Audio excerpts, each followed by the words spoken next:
Hi everyone, it's Miss Funk, and today I'm going to show you how to make a puzzle for autism awareness.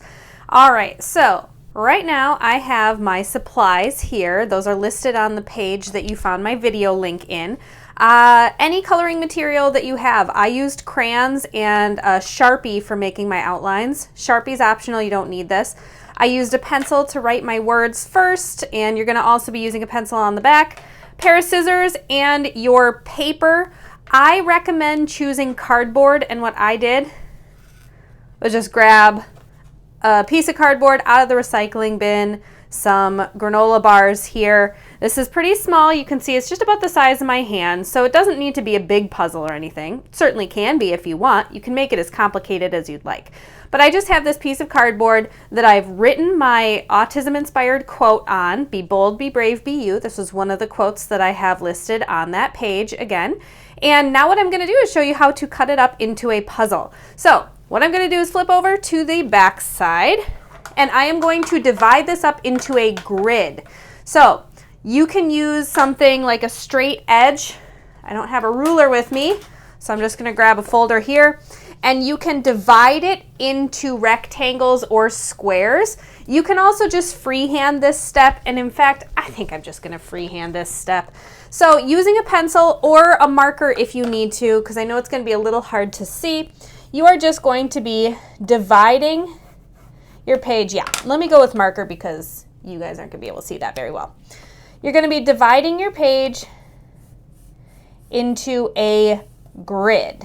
All right, so I'm going to do, I think, 4 rows this way.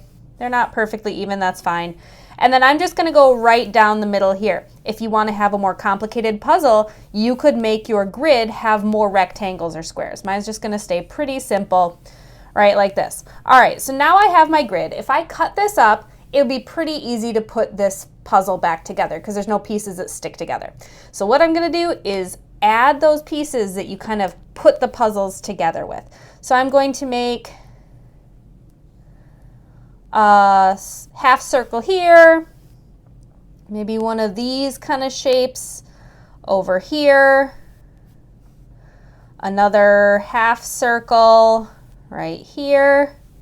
You should try to have one of these little connectors in between each of the puzzle pieces. So I'm going to go a little one right here. So you can see now this is going to be a puzzle piece that looks like that.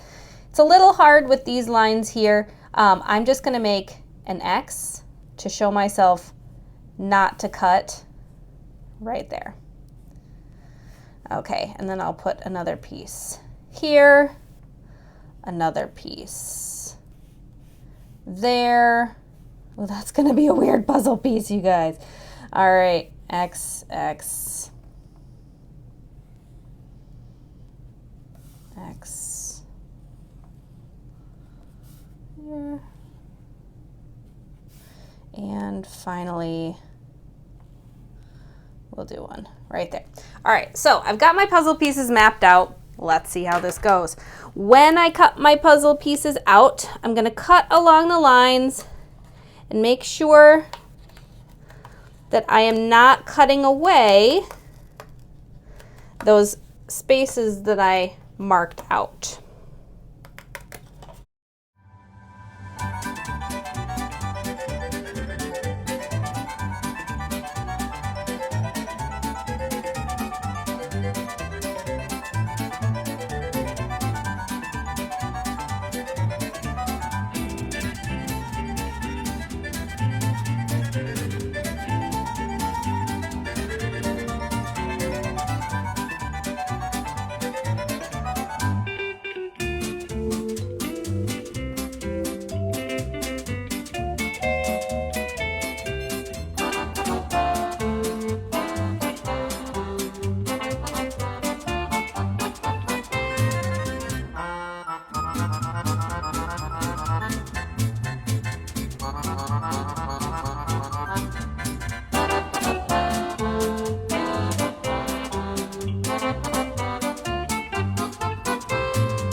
All right, so now I have all my puzzle pieces cut out, and I'm going to try putting my puzzle back together. So I'm going to flip them over. Ooh, looking like a puzzle.